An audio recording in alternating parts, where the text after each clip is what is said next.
योगेन चितस्य पदेन वाचां मलं शरीरस्य च वैदकेन यो अपाकरोत तं प्रवरं मुनीनां पतंजलि प्राञ्जलिरानतोऽस्मि। योग से चित्त का पद से वाणी का और वैदक से शरीर का मल जिनका दूर हो गया है, उन मुनि श्रेष्ठ पतंजलि को मैं अंजलिबद्ध होकर भगवान पतंजलि को नमन करता हूँ, नमस्कार करता हूँ। ऐसा कहा गया है, ऐसा वर्णित किया गया है।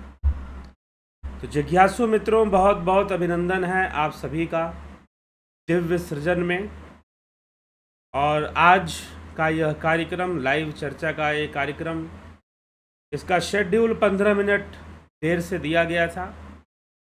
कुछ अधिक व्यस्तता के कारण इसमें विलंब हुआ, लेकिन चलिए अब यह कार्यक्रम शुरू हो रहा है, अब कोई विलंब नहीं है। और इस पे हम चर्चा, आज की जो चर्चा है बहुत महत्वपूर्ण चर्चा है। चित्त की भूमियाँ कितनी हैं और चित्त भूमि का तात्पर्य क्या है, आज हम इस विषय को समझने का प्रयास करेंगे। लेकिन उससे पहले कुछ जनरल नॉलेज की बातें हम आपको बता दें। विद्यार्थी जो पूछते हैं कि कुछ ऐसी चीज़ें होती हैं जो कि जनरल नॉलेज वाली बातें होती हैं, तो उसका ज्ञान भी होना चाहिए, परीक्षाओं के लिए ज़रूरी होती हैं। परीक्षाओं में वैसे प्रश्न पूछे जाते हैं। जनरल नॉलेज कहने का मतलब कि योग सूत्र से संबंधित जो जनरल नॉलेज है, और वह जो आज का जो हम विषय ले रहे हैं वह है योग सूत्र भाष्य। योग सूत्र पर भाष्य किस किस ने दिया है, कौन से प्रमुख भाष्य हैं योग सूत्र के ऊपर, ठीक है। तो प्रमुख भाष्य योग सूत्र पर कौन कौन से हैं, भाष्य परंपरा में योग सूत्र पर कौन कौन से प्रमुख भाष्य हैं। तो जो प्रमुख भाष्य हैं योग सूत्र के ऊपर, प्रथम प्रमुख भाष्य है व्यास भाष्य, जो कि महर्षि वेद व्यास जी द्वारा किया गया व्यास भाष्य है। जो व्यास भाष्य है वो महर्षि वेद व्यास जी के द्वारा दिया गया है, व्यास भाष्य। तो वो व्यास भाष्य है। दूसरा भाष्य है वाचस्पति मिश्र जी के द्वारा दिया हुआ है। जैसा कि आपको पता हो, वाचस्पति मिश्र ने वेदांत भाष्य भी दिया है, ठीक है, ब्रह्मसूत्र भाष्य भी दिया है। तो योग सूत्र भाष्य भी वाचस्पति मिश्र ने दिया है और उसका नाम है तत्व वैशारदी। व्यास भाष्य का नाम तो व्यास भाष्य ही है, लेकिन वाचस्पति मिश्र के भाष्य का नाम है तत्व वैशारदी। और तीसरा भाष्य है विज्ञान भिक्षु का, जिसको योग सार संग्रह या योग वार्तिक के नाम से जानते हैं। योग सार संग्रह या योग वार्तिक, ठीक है, योग सार संग्रह और योग वार्तिक के नाम से जानते हैं विज्ञान भिक्षु का भाष्य। और भी भाष्य हैं, लेकिन ये तीन भाष्य प्राचीन काल से हैं, मतलब बहुत पहले से हैं। ये तीन भाष्य जो कि पतंजलि योग सूत्र पर दिए हुए हैं, ये आप नोट कर लीजिए जिनको परीक्षाएं देनी है ना, क्योंकि यह जो कार्यक्रम हम अभी चला रहे हैं, जिन ग्रंथों को हम ले रहे हैं, ये ग्रंथ, इन ग्रंथों से परीक्षाओं में प्रश्न किए जाते हैं। शिव संहिता हो गया, हठ प्रदीपिका, हिरण्य संहिता, पतंजलि योग सूत्र, श्रीमद् भगवत गीता और सिद्ध सिद्धांत पद्धति, इन सभी से प्रश्न पूछे जाते हैं, जिसमें कि सबसे ज्यादा प्रश्न जो पूछे जाते हैं वो अकेले पतंजलि योग सूत्र से होते हैं। लगभग 35 से 40% जो प्रश्न हैं वो अकेले पतंजलि योग सूत्र से होते हैं, ठीक है। तो परीक्षार्थियों के लिए, विद्यार्थियों के लिए सबसे महत्वपूर्ण ग्रंथ है। वैसे तो चलो योग की बातें बहुत सारे तरीके से कई लोग करते हैं, लेकिन वर्तमान में जो सिलेबस चल रहा है योग परीक्षाओं की, उसमें पतंजलि योग सूत्र से सबसे ज़्यादा प्रश्न पूछे जाते हैं। तो इसीलिए यह उनके लिए है और सबके जनरल नॉलेज के लिए भी है। क्या है? प्रथम है व्यास भाष्य, दूसरा है वाचस्पति मिश्र का योग वार्तिक तत्व वैशारदी भाष्य, और फिर विज्ञान भिक्षु का योग वार्तिक या योग सार संग्रह के नाम से जाना जाता है विज्ञान भिक्षु का। और उसके बाद भी कुछ भाष्य हैं योग सूत्र के। उसके बाद भाष्य आपको मिलता है, राजा भोज का भाष्य भी मिलता है, भोज वृत्ति के नाम से। राजा भोज ने उनके नाम पर उनके द्वारा लिखित एक योग सूत्र का भाष्य है भोज वृत्ति, जिनके नाम पर भोपाल, भोजपुर, बिहार में भी एक जिला है भोजपुर के नाम से। तो राजा भोज की कृति मानी जाती है।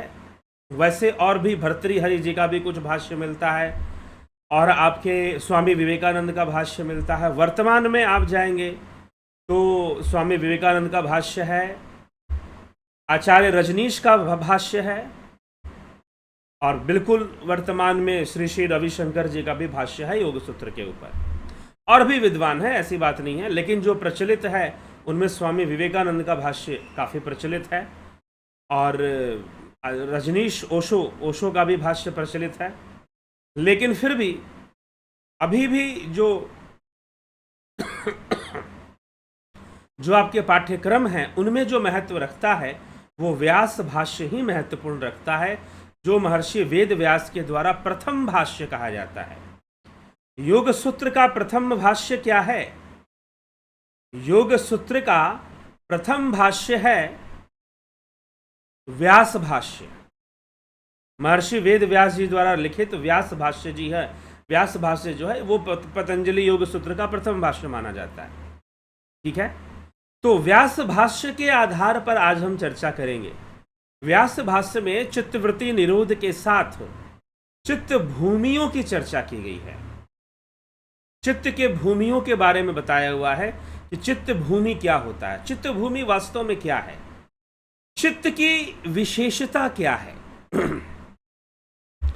सबसे पहले जो समझने योग्य बात है कि चित्त की विशेषता क्या है, चित्त के गुण कौन कौन से हैं। तो जब हम ये जानेंगे तो चित्त की अवस्थाएं भी चित्त के गुणों के आधार पर निर्मित होने लग जाती हैं। और चित्त के जो गुण हैं, चित्त का गुण त्रिगुणमयी है। चित्त के अंदर त्रिगुणमयी है। चित्त जो है वो जड़ता से बना हुआ है, जड़ तत्व है, जड़ तत्व के रूप में माना गया क्योंकि प्रकृति निर्मित है। लेकिन अब एक प्रश्न यह उठता है कि चित्त और चेतना का क्या संबंध है? जी हाँ, बहुत करीबी संबंध है। चित्त और चेतना का बहुत ही करीबी संबंध है, बहुत ही नज़दीकी संबंध है चित्त और चेतना का। तो चित्त के जो विशेषताएं हैं उसमें यह है कि यह त्रिगुणमयी है, यह चंचल प्रवृत्ति का है और यह जड़ है। तो इसीलिए यह प्रकृति द्वारा निर्मित माना गया है चित्त।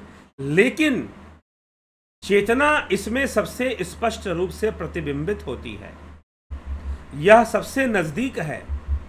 चेतना की शुद्धता इसमें सबसे अधिक है और इसी कारण से चित्त के द्वारा ही आगे का निर्माण, आगे का जो भी व्यक्तित्व निर्माण होता है वो चित्त के द्वारा ही होता है। चित्त के द्वारा ही सारे आगे की चीज़ें, मन का निर्माण होना, चित्त के द्वारा ही बाकी सारी चीज़ें निर्मित होती हैं। इसलिए चित्त केंद्र बिंदु बन जाता है और योग सूत्र में चित्त की व्याख्या ही महत्वपूर्ण विषय है। चित्त की जो व्याख्या है वो सबसे महत्वपूर्ण विषय है, सबसे महत्वपूर्ण रूप से चित्त को लिया गया है और चित्त की व्याख्या की गई है। तो चित्त के विषय में, चित्त के भूमियों के विषय में चर्चा मिलती है और चित्त की भूमियां बताई गई हैं। और वो भूमियां कितनी होती हैं, कौन कौन सी चित्त की भूमियां होती हैं, आज हम इस पर चर्चा करेंगे। ठीक है, तो व्यास भाष्य के अंतर्गत जो बातें इस विषय में आती हैं उसी के आधार पर यह चर्चा आगे बढ़ेगी। बहुत सारी परिभाषाएं हैं योग की, वैसे तो अनेकों ग्रंथों में अनेकों परिभाषाएं योग की प्राप्त होती हैं हमें, लेकिन व्यास भाष्य की जो परिभाषा है या व्यास भाष्य की जो व्याख्या है वो निश्चय ही आज भी श्रेष्ठ मान्य है, श्रेष्ठ मान्य है। बहुत सारे स्वामी विवेकानंद भाष्य भी बहुत श्रेष्ठ कोटि का है, लेकिन व्यास भाष्य को श्रेष्ठ मान्य दिया जाता है। और व्यास भाष्य ही ये स्पष्ट करता है कि चित्त का स्वरूप क्या है। तो चित्त का स्वरूप त्रिगुणात्मक है, चित्त का स्वरूप जड़ है, और चित्त जो है चंचल है और परिवर्तनशील है। नोट कर लीजिए, अगर आपसे पूछ दिया जाए परीक्षा में कि चित्त का स्वरूप बताइए, चित्त के स्वरूप को बताइए, तो क्या क्या आप लिखेंगे? 4 पॉइंट्स लिखेंगे आप। चित्त जो है त्रिगुणात्मक है, चित्त जो है जड़ है, और चित्त चंचल है, और चित्त परिवर्तनशील है। चित्त के ये 4 स्वरूप हैं, ठीक है। तो ये आप जरूर नोट कर लेना चाहिए, ठीक। चित्त के भेद कितने हैं? तो कारण चित्त है, कार्य चित्त है, 2 भेद बताए गए हैं। और चित्त की भूमियां कितनी हैं? तो 5 भूमियां हैं। महर्षि वेद व्यास जी लिखते हैं, क्या लिखते हैं? क्षिप्त मूढ़ विक्षिप्त में एकाग्रम निरुद्ध मिति चितस्य भूमयः। यह सूत्र है, व्यास भाष्य का सूत्र है। पतंजलि योग सूत्र के अंतर्गत पतंजलि योग सूत्र का जो पहला भाष्य था वो ऋषि वेद व्यास जी ने दिया था। तो वो लिखते हैं कि क्षिप्त मूढ़म विक्षिप्त में एकाग्रम निरुद्ध मित चितस्य भूमयः, ठीक। अर्थात चित्त की 5 भूमियां हैं। 5 भूमियां कौन कौन सी हैं? क्षिप्त भूमि, मूढ़ भूमि, विक्षिप्त भूमि, एकाग्र भूमि और निरुद्ध भूमि। और यह जो भूमियां हैं वह किस आधार पर हैं? तो आधार कौन सा है? इस सूत्र का महर्षि व्यास ने जो ये बात बताई कि 5 भूमियां हैं, मूढ़ भूमि, क्षिप्त भूमि, विक्षिप्त भूमि, एकाग्र भूमि और निरुद्ध भूमि। अब इन भूमियों की व्याख्या का आधार कौन सा सूत्र है?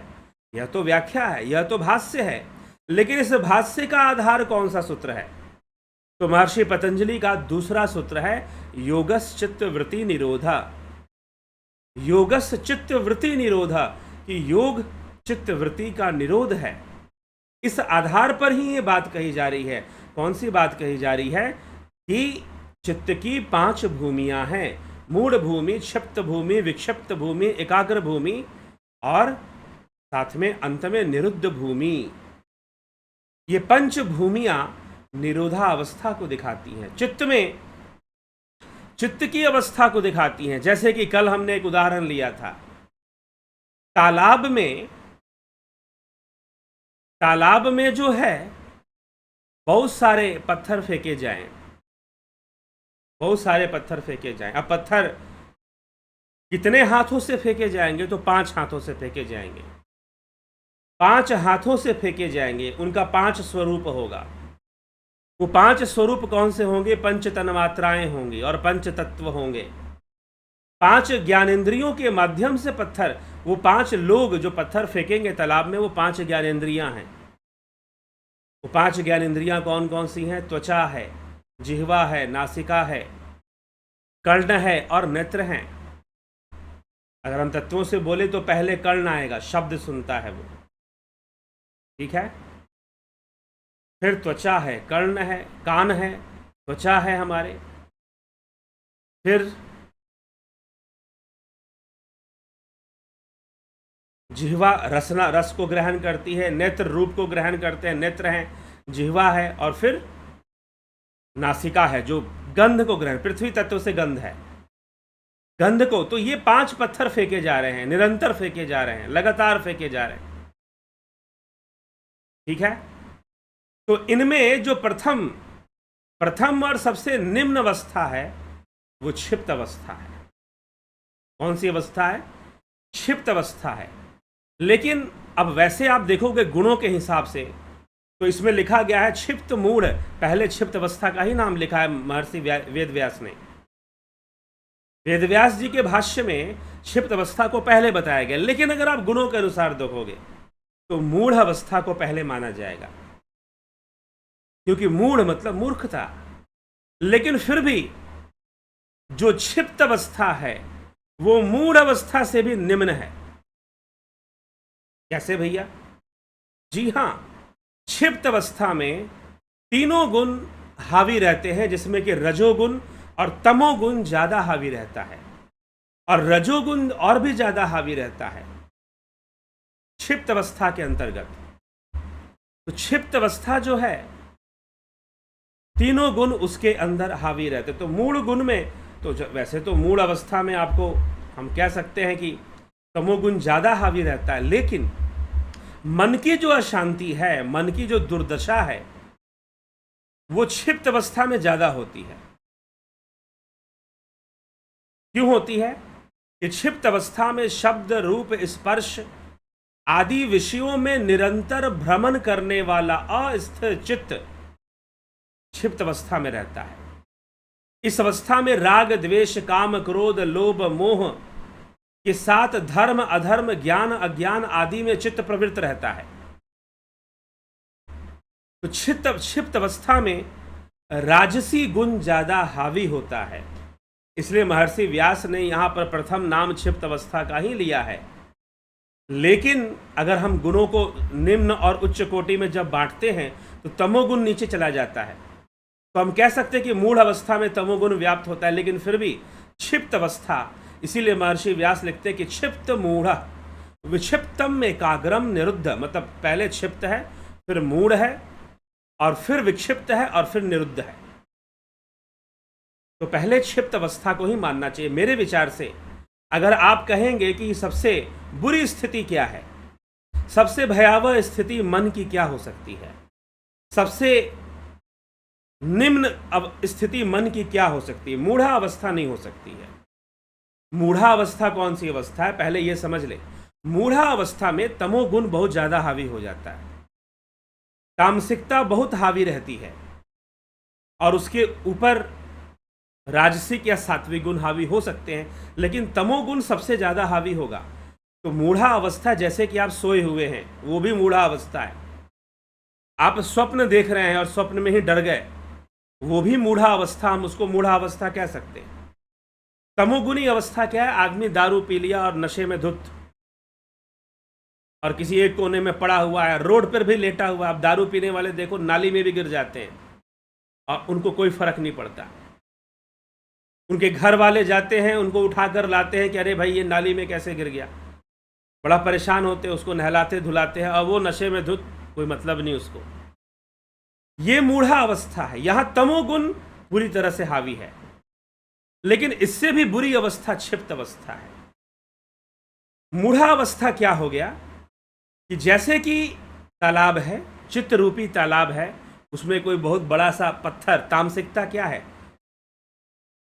तामसिकता है इस संसार के अंदर अकॉर्डिंग टू फिजिक्स। अब थोड़ा सा फिजिक्स को हम समझें, भौतिक विज्ञान के अनुसार इनर्शिया क्या है?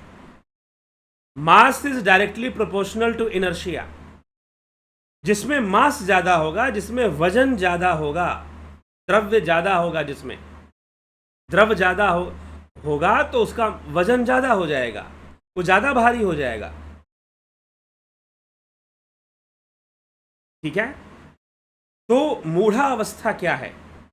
मूढ़ा अवस्था है कि तालाब रूपी चित्त में बहुत वजनदार भारी सा पत्थर फेंक दिया जाए तो वो ऊंची ऊंची लहरें प्रकट कर देगा, बहुत बड़ी बड़ी लहरें प्रकट कर देगा वो, और उन लहरों में वो ऊंची सी लहर उठेगी और टकराएगी, उससे विपरीत होकर आएगी, तो वो ऊंची सी लहर में बहुत ज्यादा प्रभाव होगा और वो एक अवस्था में लेके चला जाएगा, प्रमाद में लेके चला जाएगा।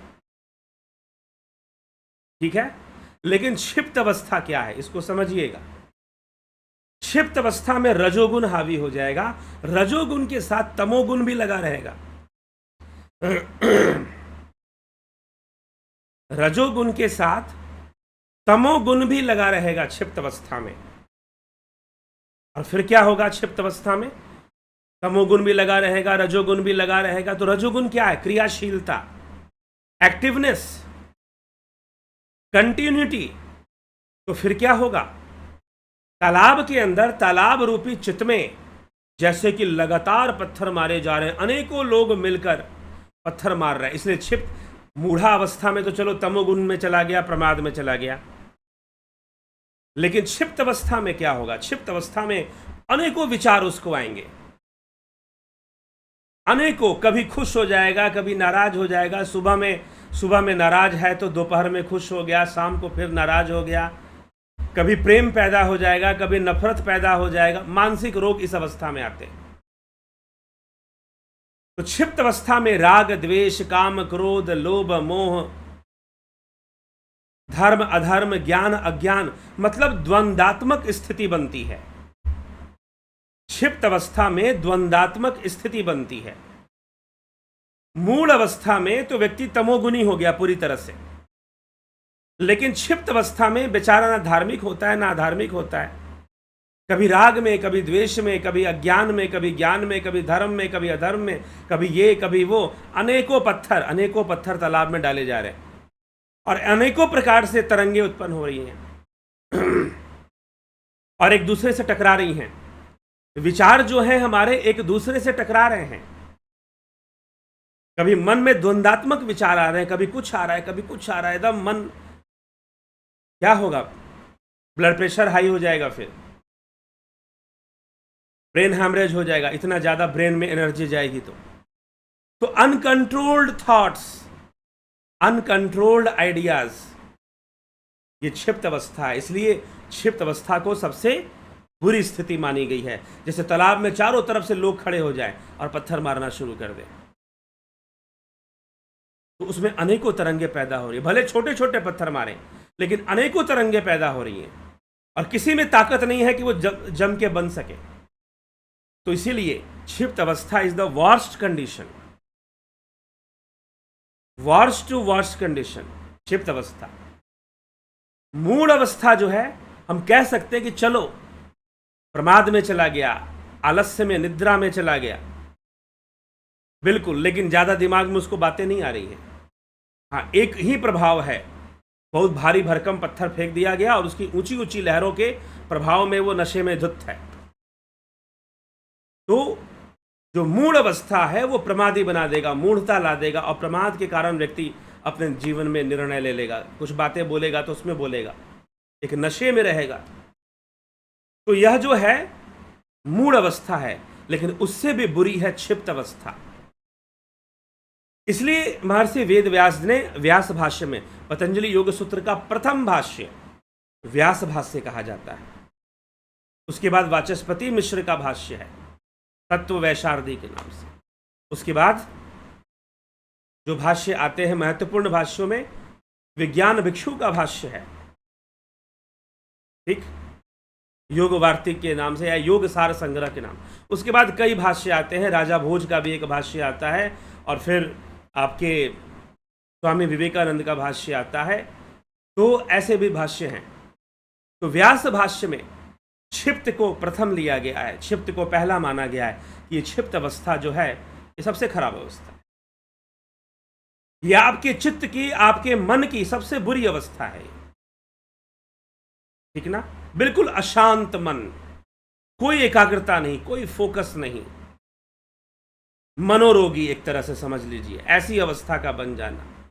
अनेकों पत्थर, चित्त रूपी तालाब में अनेकों पत्थर पड़ रहे हैं अनेकों विचार आ रहे हैं, व्यक्ति की मूड का कुछ पता ही नहीं है, कभी खुश है, कभी नाराज है, कभी वासनाओं में लिप्त है, तो कभी नशे में, तो कभी कुछ, तो कभी कुछ, तो कभी कुछ, तो कभी कुछ। पत्थर पड़े जा रहे हैं, कभी लोभ मोह का पत्थर पड़ गया, कभी काम क्रोध का पत्थर पड़ गया, कभी ज्ञान अज्ञान का पत्थर पड़ गया, कभी धर्म अधर्म का पत्थर पड़ गया, कभी लगेगा कि बड़ा धार्मिक हो गया है, कभी लगेगा कि ये तो बिल्कुल वैसे ही आदमी है, तो कभी अधर्म में लग जाएगा, कभी धर्म में लग जाएगा, कुछ कोई डायरेक्शन ही नहीं है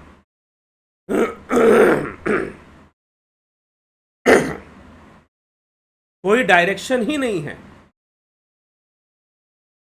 कोई दिशा ही नहीं है। क्षिप्त अवस्था की यह स्थिति होती है। अरे मूल अवस्था की तो दिशा है, तामसी दिशा है, हम ये कह सकते हैं। मूल अवस्था की पूर्णतः तामसी दिशा है, लेकिन क्षिप्त अवस्था की कोई दिशा ही नहीं है, दिशाहीन है बिल्कुल। कोई फोकस नहीं है, कोई एकाग्रता नहीं है। तो इसीलिए क्षिप्त अवस्था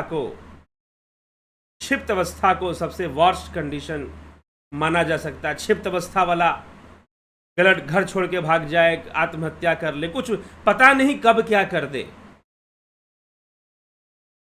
ठीक है, पता नहीं कब क्या कर दे।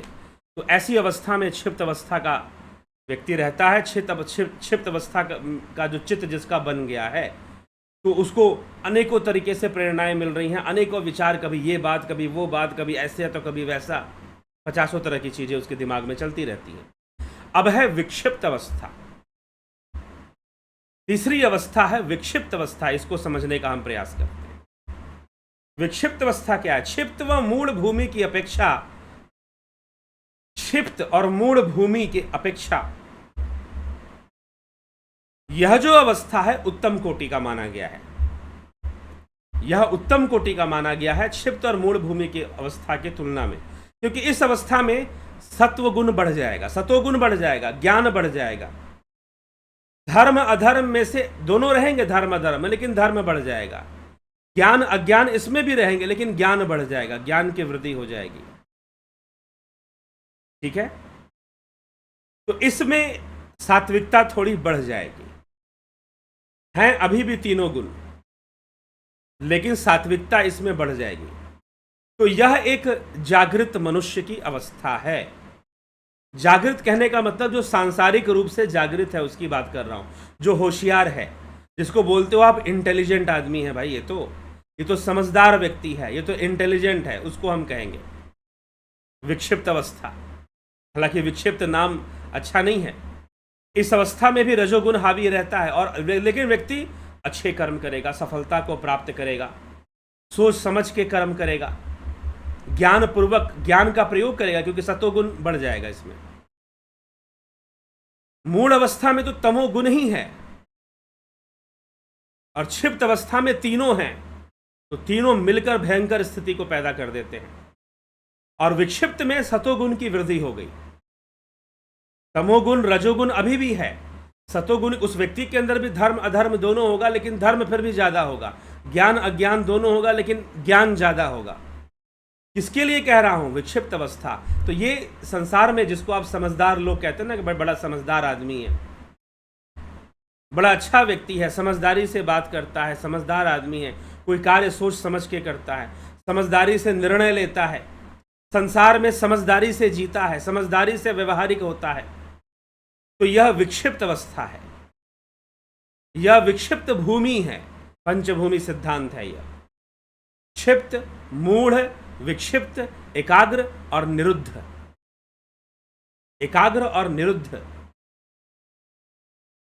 ठीक है, तो विक्षिप्त अवस्था थोड़ी सी बुद्धिजीवियों की, जो थोड़ा सा इंटेलेक्चुअल लेवल में आ गए हैं, उनके लिए हम कहेंगे, उनके लिए हम कहेंगे विक्षिप्त अवस्था। समझदार लोग जो यहां समझदारी से कमेंट करते हैं, विवेक का प्रयोग करते हैं, थोड़ा दूर का सोचते हैं, ये नहीं कि दिमाग में हमें तो ये अच्छा लग रहा है तुरंत ऐसे कर दिया ना, यह यहां मूर्खता साबित हो जाती है। यही है तमोगुण, यही आ जाता है ना कि तमोगुण आपको एक्टिव नहीं होने देगा, एक्टिविटी में नहीं डालेगा, तुरंत डिसीजन होगा तमोगुण का। भाई इसमें मजा आ रहा है, इसमें अच्छा लग रहा है, दैट्स ओके, यही सही है। लेकिन जो विक्षिप्त अवस्था में होगा वो सोचेगा कि भाई अभी तो अच्छा लग रहा है, लेकिन बाद में नुकसान तो नहीं करेगा कहीं। अभी तो अच्छा लग रहा है, लेकिन बाद में नुकसान तो नहीं करेगा कहीं। तो विक्षिप्त अवस्था, उसके अंदर सतोगुण बढ़ जाएगा, धैर्य बढ़ जाएगा। तो वो, लेकिन समझदार लोग, इंटेलेक्चुअल लोग, जिनको हम सांसारिक रूप से बुद्धिजीवी कहते हैं, उनको हम विक्षिप्त अवस्था में मान सकते हैं। अब आगे है एकाग्र अवस्था।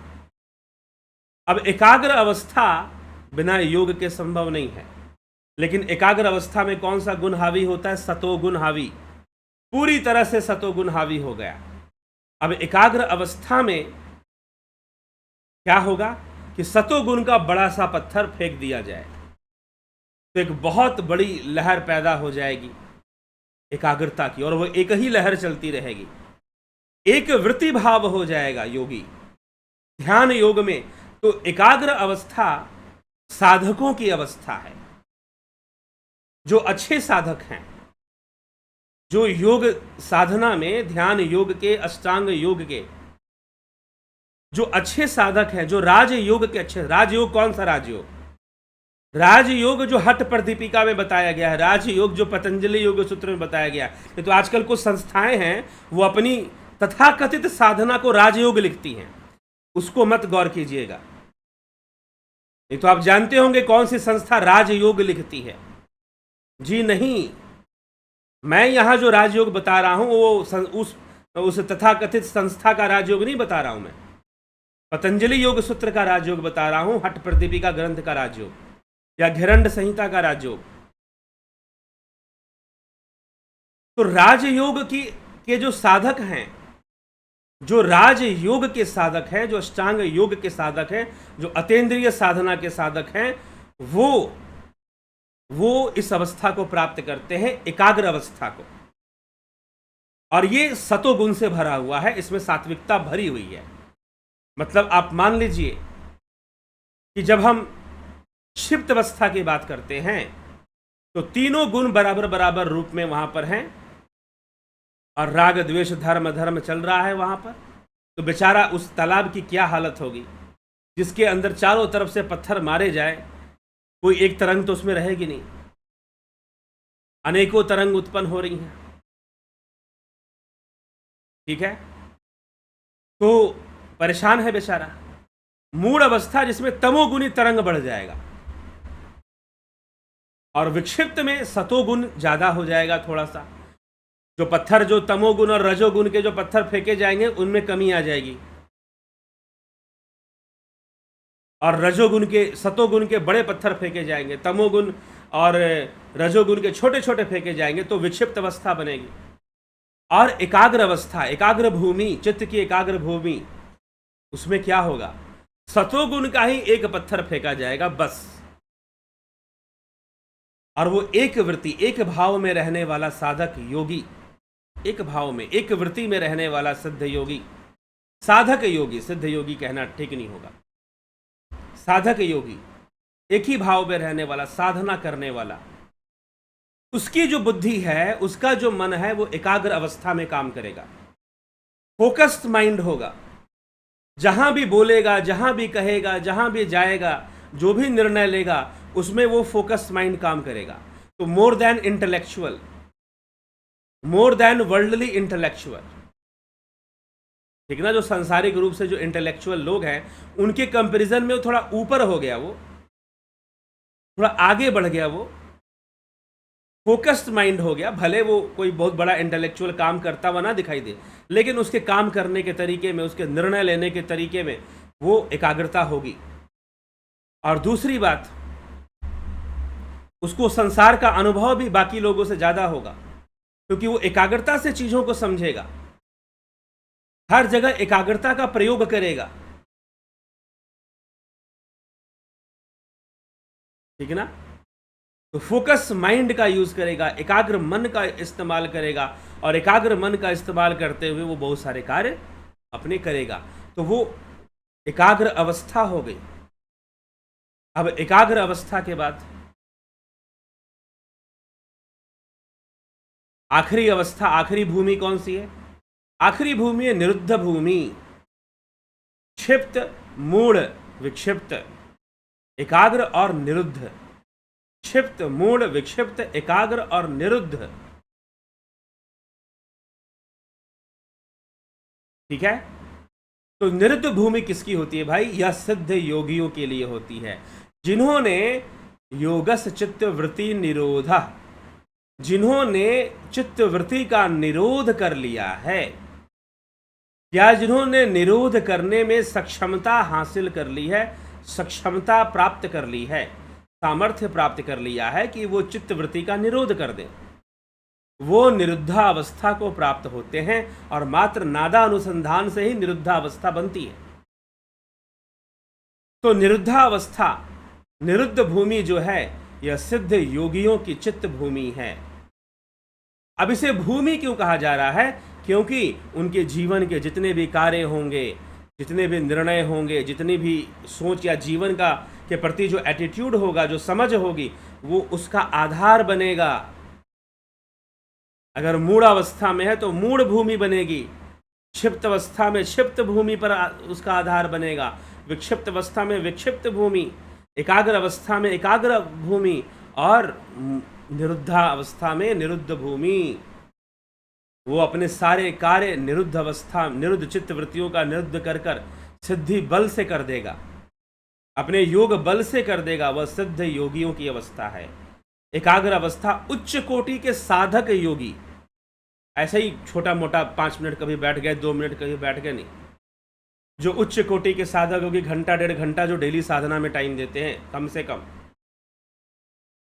घंटा 1.5 घंटा जरूर, चाहे 2 बार में बैठे, एक बार में ना बैठ पाए तो 2 बार डिवाइड करके बैठ जाए, 45-45 मिनट 1.5 घंटे हो जाएंगे। तो साधना किया करो भाई। जिन लोगों ने ध्यान योग का कोर्स कर लिया है, कोर्स कर लेने से नहीं हो जाएगा सब कुछ, ध्यान योग साधना अभ्यास करना पड़ेगा। तो जो करेंगे उनको एकाग्र अवस्था प्राप्त हो जाएगी, और उन्हीं को फिर निरुद्धा अवस्था भी प्राप्त हो जाएगी, निरुद्ध अवस्था भी उन्हें मिल जाएगी। ठीक, तो ये पंचभूमि रहस्य है। ये महर्षि पतंजलि के द्वारा लिखित दिया हुआ पंचभूमि रहस्य है, जिसको महर्षि वेद व्यास जी ने अपने व्यास भाष्य में दिया है। पंचभूमि रहस्य, जिसमें प्रथम भूमि है क्षिप्त भूमि, दूसरी भूमि है मूढ़ भूमि, तीसरी भूमि है विक्षिप्त भूमि, चौथी भूमि है एकाग्र भूमि, और 5वीं भूमि है निरुद्ध भूमि, जो कि सिद्धावस्था है। सिद्ध योगियों को ही प्राप्त होती है निरुद्ध भूमि, सबको नहीं प्राप्त, क्योंकि यहां चित्तवृत्ति का निरोध हो जाएगा, एकाग्रता सिद्ध हो जाएगी, एकाग्रता सिद्ध हो जाएगी और चित्त भूमि का निरोध हो जाएगा, ऐसी अवस्था बनेगी। ठीक है, तो ये चित्त भूमियों का रहस्य था, जिसे आज हमने सुना और समझने का प्रयास किया। चलिए आगे चलते हैं, आपके कमेंट्स देखते हैं।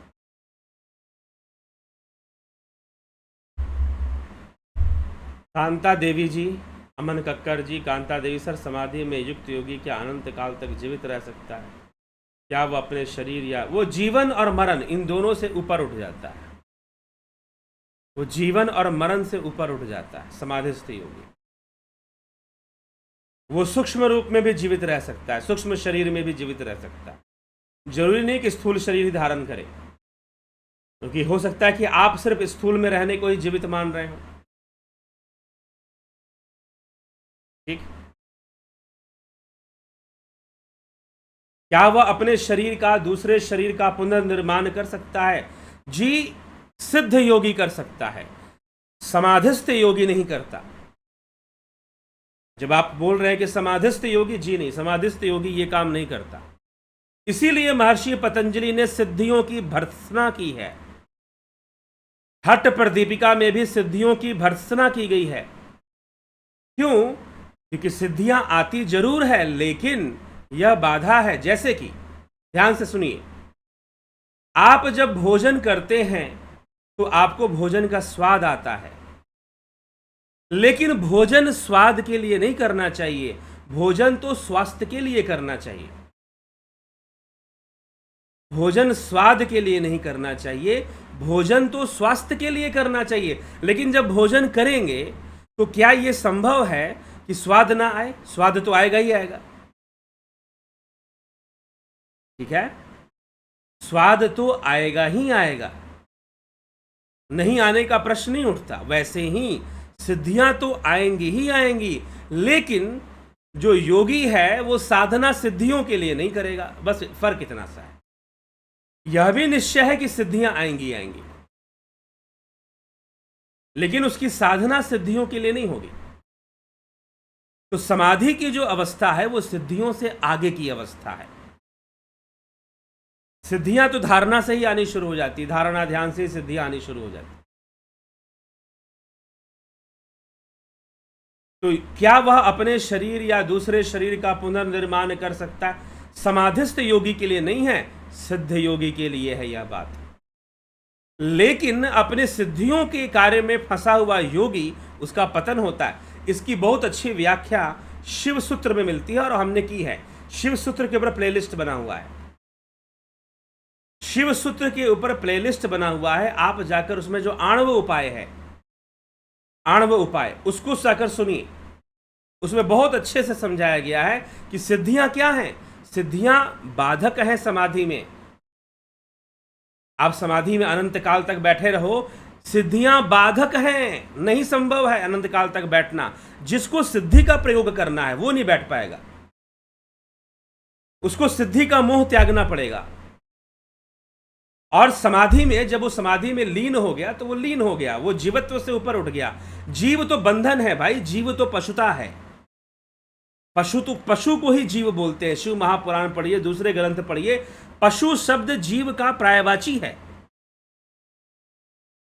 जिसके अंदर संकल्प का बंधन बना हुआ है। जो संकल्पवान, जो अभी कल्पातीत नहीं हुआ, जो अभी भावातीत नहीं हुआ, वो सिद्धियों का प्रयोग करेगा। जो भावनाओं के बंधन में अभी पड़ा हुआ है,